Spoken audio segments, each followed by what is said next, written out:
सनातन धर्म की जय। जय मां प्रकृति। सिद्धपीठ शक्ति जन कल्याण मैं बार बार आपको इस ओर लेके जा रहा हूँ कि आप इस सिद्धि को समझें। ये सिद्धि यहाँ तक कैसे पहुँची ये मुझे ही पता है और मैं आपको कई बार समझा भी चुका हूँ। मैं ज़्यादा कुछ नहीं कहूँगा, मैं बस एक ही बात कहूँगा।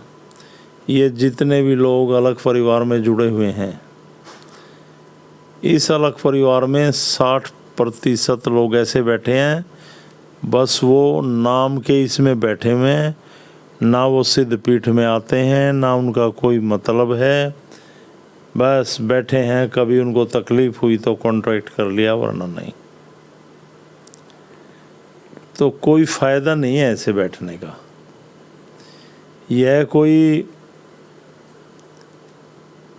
एंटरटेनमेंट का जरिया नहीं है भाई, कोई मनोरंजन का साधन नहीं है, समय पास करने का जरिया नहीं है। ये एक साधना का मार्ग है, सत्य का पथ है। ये सिद्धपीठ एक ध्यान का और सिद्धि का स्थल है। और जो लोग खासकर मेरे नज़दीक रहकर लापरवाहियाँ कर रहे हैं, वो जब बातें बड़ी बड़ी करते हैं और भाई नहीं चला जाता और परेशान हो गए हैं। देखो, अगर समर्पित हैं तो समय भी सबके पास है, पैसा भी सबके पास है, और लोगों को जन कल्याण के लिए समझाने के लिए समय तो चाहिएगा ही, और उसके लिए फिर व्यवस्थाएं भी बनाई जाएंगी। उसके लिए पैसे की भी ज़रूरत होती है।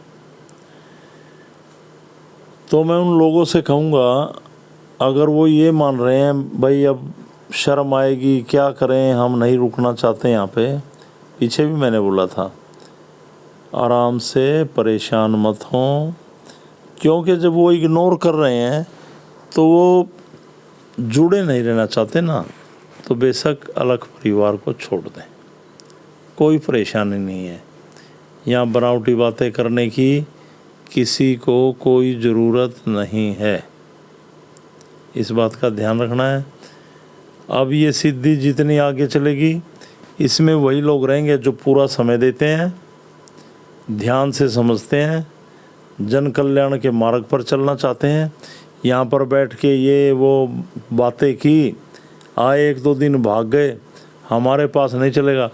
फिर मैं जब दरबार भरा होगा ना, फिर मैं खड़ा कर करके उन लोगों को दूसरी तरह से पूछूंगा। बेकार में आप फिर अपनी बेइज्जती महसूस करेंगे, अच्छा नहीं होगा। या तो नियम से चलें, वरना छोड़ दें इसको।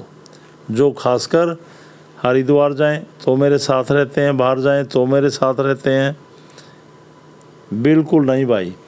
आप लोग, मैं तो कई लोग ऐसे हैं जो आप लोगों को जानते हैं, आपको देख के उनको ये देखो कि आप उनको क्या वो दे रहे हैं, बताओ आप। आपको आपकी ऐसी गतिविधियाँ देख के ये लोग क्या सोचेंगे, क्या पैगाम दे रहे हैं उनको आप। तो इससे बढ़िया छोड़ दो, पता चले कि ये आदमी छोड़ गया यहाँ से। हद कर रखी है। और सभी अलग परिवार के जितने भी सदस्य हैं, उनको पता है सिद्धपीठ में माँ दुर्गा के नवरात्रे चले हुए हैं। इस पर्व पर यहाँ पे माँ दुर्गा महाशक्ति अखंड का ये आयोजन होता है, जो 3 तारीख से ये यज्ञ निरंतर चला हुआ है। अब 12 तारीख को दिन शनिवार नवमी के दिन प्रातः 11:30 बजे पूर्णाहुति होगी। उसमें सभी ज़रूर पहुँचें भाई, ध्यान देना इस बात पे, और माँ की कृपा के पात्र बने। अब मैं बार बार कह रहा हूँ भाई, नहीं चला जाता तो छोड़ दो। ये सिद्धि यहाँ तक वैसे ही नहीं पहुँची है, बहुत ज़ोर लगा इसमें, मैंने अपना जीवन लगा रखा इसमें।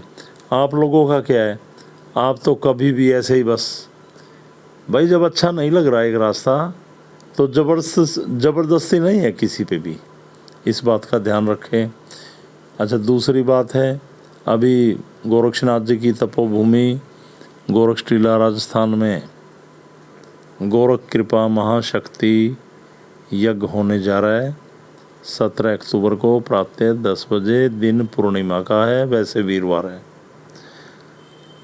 तो उसमें जो लोग जाएंगे उन्होंने अपने नाम लिखवा दिए हैं विकास जी को, और कितने सदस्य आ रहे हैं। अगर और कोई लोग, कोई भी साधक इस यज्ञ में शामिल होना चाहते हैं, वो विकास जी को अपना नाम लिखवा दें।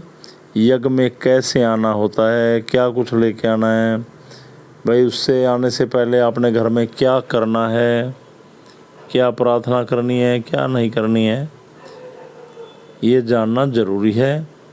और मैं फिर आपको समझा रहा हूँ, जो लोग इस यज्ञ में बिना सूचना के पहुँचेंगे, बुरा मत मानना, उनको यज्ञ में स्थान नहीं दिया जाएगा। ये बात मैंने आपको कई बार समझा दी है।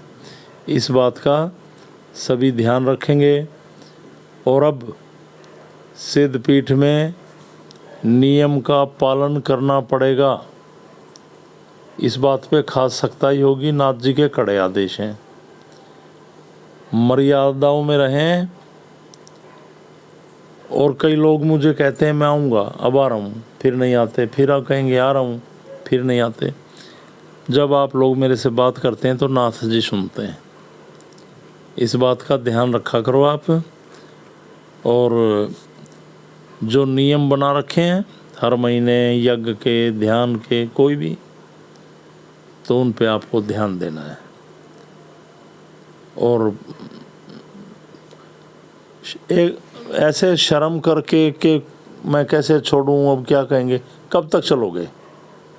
आप भी परेशान हो रहे, और हम आपसे उम्मीद रखते हैं कि भाई वो इंसान है, वो है, वो है, आएंगे। और आप ने सिद्धि का मजाक बना रखा है और मेरा भी मजाक बना रखा है। तो इससे बढ़िया अलग परिवार को छोड़ दें और जो रास्ते आपको अच्छे लगते हैं वहाँ पर घूमते रहें। ध्यान रखें इस बात का। मुझे आपको यही समझाना था। सभी के ऊपर अलग पुरुष गोरक्षनाथ भगवान की कृपा बनी रहे। भगवान सभी को सद्बुद्धि दे, आत्मज्ञान उत्पन्न करें। मैं तो सभी को यही कहूँगा कि सभी ध्यानी बने, आत्मज्ञानी बने और एक अच्छे रास्ते पे चलें। अपनी ज्ञान इंद्रियों को जागृत रखें हमेशा। ये सत्य का पथ है, इस पर चलने की कोशिश करें। मैं बहुत परेशान होकर ये बातें आपको कहता हूँ, वैसे ही नहीं कहना चाहता। सभी को मेरी तरफ से ओमलक प्रणाम। सनातन धर्म की जय। जय शिव, जय गोरक्ष, जय माँ जगत जननी। प्रणाम सभी को, प्रणाम।